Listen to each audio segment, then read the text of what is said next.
Hello, today we will guide you through how to add a mortgage in ProjectionLab. To get started, open your web browser and head to the ProjectionLab app. If you're not already signed in, log in as you normally would. Once you're in, look to the left-hand navigation panel and select Current Finances. This is your central hub for organizing accounts, assets, and the liabilities connected to them throughout your plan. Inside Current Finances, go to the Investments area.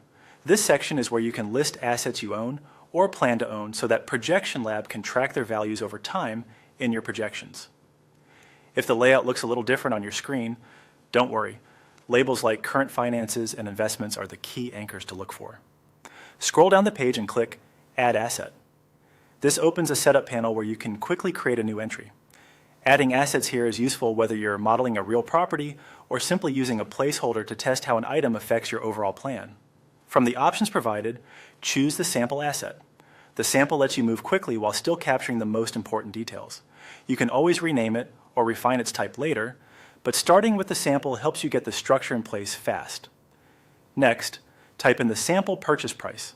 This represents what you originally paid or expect to pay for the asset. Use a realistic number for your scenario. The exact figure can be edited later. ProjectionLab will use this to help calculate gains, returns, and equity over time. Now enter the sample current value. This is the asset's present day worth, which may be higher or lower than the purchase price. Keeping purchase price and current value distinct is helpful for tracking appreciation or depreciation and understanding how much equity you currently have. Click into the status field for the sample asset to set how it's owned. This label ensures the platform treats the asset correctly in your plan and clarifies whether there's debt associated with it. Choose Fully Owned.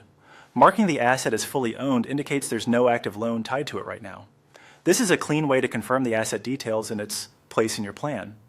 You can always revisit this area later to reflect changes as you refine your modeling. That's it. You've navigated to Current Finances, opened Investments, added an asset, entered a purchase price and current value, and set the ownership status. Save your changes, and you're ready to continue building out your